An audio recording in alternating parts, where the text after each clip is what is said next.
আসসালামু আলাইকুম, আমি সিরাজুল ইসলাম নতুন একটা ভিডিও নিয়ে ফিরে আসলাম। আসলে আমরা নতুন উদ্দেশ্যটা হচ্ছে ভিডিও করার। আমরা প্রবাসীরা কোনোদিন তো আমরা বলি নাই যে আমরা দেশে টাকা পাঠাইলে আমাদের 1%, 2%, 2.5 আমাদেরকে দেওয়া লাগবে, আমরা তো বলি নাই।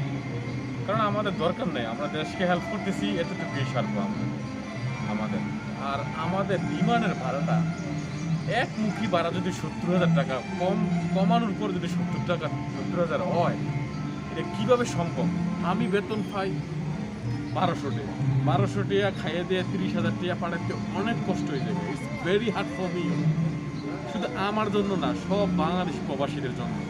আমি আমি আমার দিক দিয়ে বলবো না, আমি সকল প্রবাসীদের উদ্দেশ্য করে, সকল প্রবাসীদের পক্ষ থেকে, আমি একজন প্রবাসী, সেই উদ্দেশ্য নিয়ে মাননীয় প্রধানমন্ত্রীর হস্তক্ষেপ না, প্রধানমন্ত্রী নিজে সশরীরে এই বিষয়টারে মন্ত্রিসভায় একটা মিটিং দরকার জরুরি।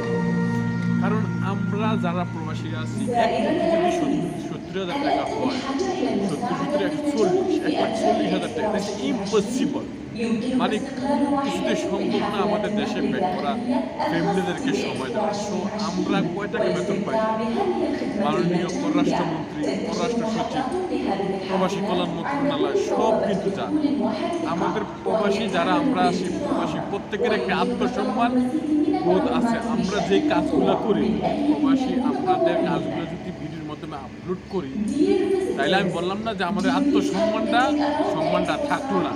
কিন্তু আমরা তো কত কষ্ট করে আমরা টাকা কামাই করি, কিন্তু প্রবাসী কল্যাণ মন্ত্রণালয় এবং পররাষ্ট্রমন্ত্রী সবাই জানে। কিন্তু তারপরেও আমাদের বিমানের ভাড়াটা এত কেন? তো আমার রিকোয়েস্ট সকল প্রবাসীদের পক্ষ থেকে, বিশেষ করে দুবাই, সৌদি আরব, ওমান, মালয়েশিয়া, মধ্যপ্রাচ্যের দেশগুলোতে যারা আছে, আমরা বিশেষ করে আমাদের টাকা কামাই করতে খুব কষ্ট হয় এবং কি আমাদের বেতনও সীমিত। এটা বিশেষ করে সরকার জানে ভালোভাবে। কেন বিমানের ভাড়াগুলো হাই করতেছে 1 লাখ টাকা, 1.5 লাখ টাকা? এটা কি সম্ভব? সো আমাদের ব্যাংকের 2.5 দরকার নাই, আমাদের দরকার নাই। দরকার ওই টাকাটা ভর্তুকি দিয়ে বিমানের ভাড়াটা যেন আগের পর্যায়ে চলে যায়, যেমন ছিল রিটার্ন টিকিট 50,000 টাকা করে, কোনো সমস্যা নেই। তারপরেও আমরা বলছি যে এর ভিতরে সহনীয় পর্যায়ে থাকেন।